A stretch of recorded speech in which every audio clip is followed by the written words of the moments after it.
Welcome to Blueprints Unsealed, a series of reflections and thought depicting the life and times of society's most influential people, ideas, and culture. In this segment, we will explore ancient knowledge lost and forgotten. There remains mysteries to our ancient past that has long been forgotten to the oblivion of history.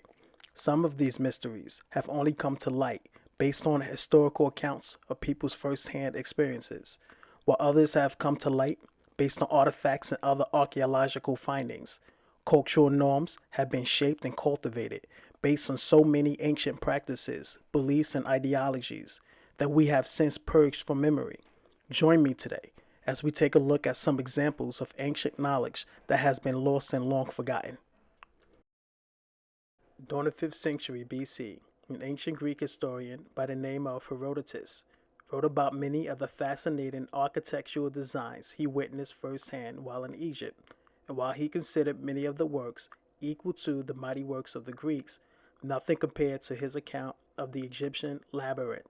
It is described as being 2 stories tall and rumored to have over 3,000 rooms, split between the underground chamber and the chambers on the second level. Herodotus described the following details of the labyrinth: the bafflings and intricate passages from room to room, from court to court, were an endless wonder to me, as we passed from a courtyard to rooms, from rooms into galleries, from galleries into more rooms, and thence into more courtyards. The roof of every chamber and courtyard in the gallery is like the walls of stone. The walls are covered with carved figures, and each court is exquisitely built of white marble and surrounded by a colonnade. For a long time, the Egyptian labyrinth was thought to be a myth. However, in 1888, Professor Flinders Petrie is believed to have successfully located the ancient Egyptian site at Hawerwa. Today, not much remains of the legendary labyrinth, and experts believe that the site was intentionally demolished during the reign of Ptolemy II.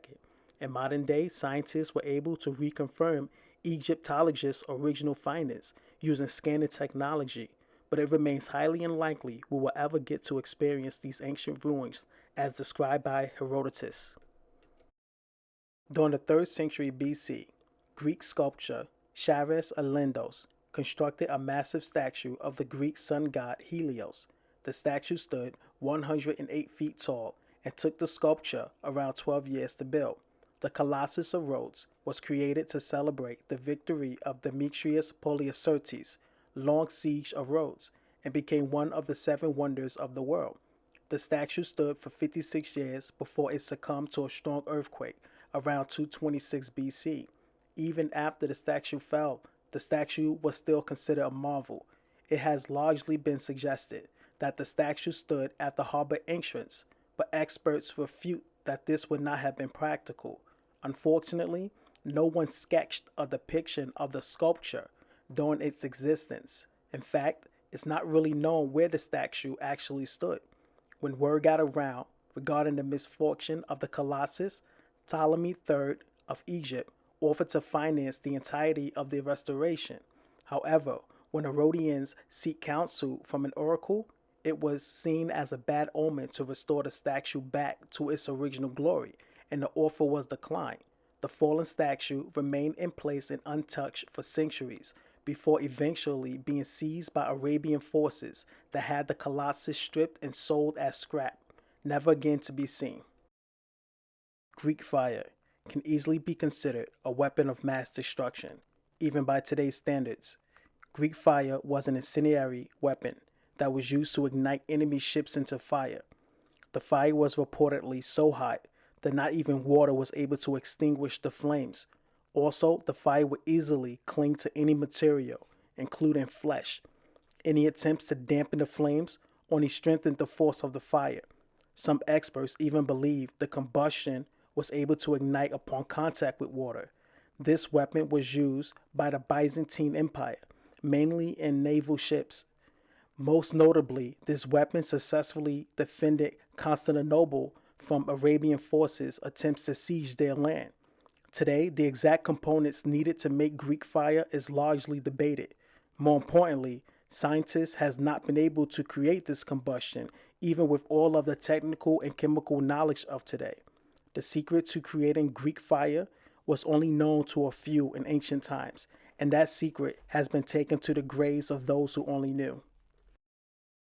In 1840, the Oxford electric bell is believed to have been manufactured by London instrument makers Watkin and Hill. The bell is connected to a single battery that generates low currents of electricity and has been ringing for over 175 years to date. This equates to over 10 billion rings and counting, although the ringing of the bells are too low to be heard by human ears because the voltage in the batteries is very low. This makes it the longest running battery in recorded history, according to the Guinness Book World Records. Experts are unsure when the battery will stop generating power, and some theorize that the mechanics of the bell will likely fall apart way before the battery cells are completely empty. The key to figuring out how the battery works lies within the components of the electric bell. However, the owner is unwilling to open up the apparatus and explore the battery components, mainly because the interest lies with the curiosity of how long the battery can last. Perhaps we can know for sure, but the possibility of the battery stopping anytime soon is unknown. Rediscoveries of ancient knowledge has always been an uphill battle.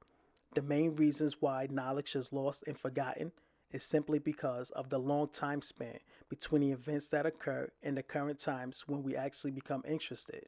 And when this happens, artifacts become worn, architecture breaks down, ancient cities are buried under sand or washed away by oceans, and sacred knowledge becomes forgotten, which makes you appreciate the knowledge and know how that has survived and allowed humanity to flourish.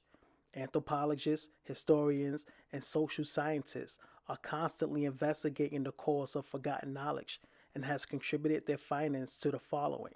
Number one, loss of knowledgeable elders. This happens when life expectancy drops in any particular era. Therefore, people are not around long enough to pass on vital information to the next generation. Number two, lapse in know how accumulation. This is a result of building upon knowledge already acquired by our ancestors, meaning people are born in contemporary times, reaps the benefits of society instantly. Can you imagine being born in a world where you have to discover everything for yourself? And finally, number three, know how pathways.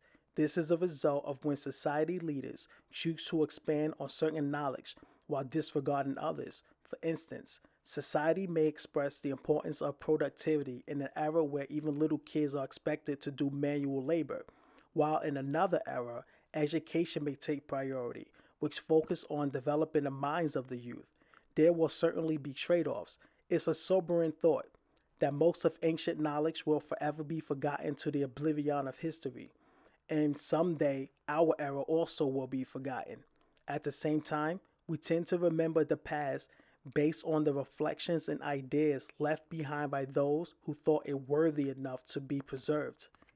Thank you for watching, and if you enjoyed my content, please share with friends and family and coworkers. Also, don't forget to like and subscribe. Thank you.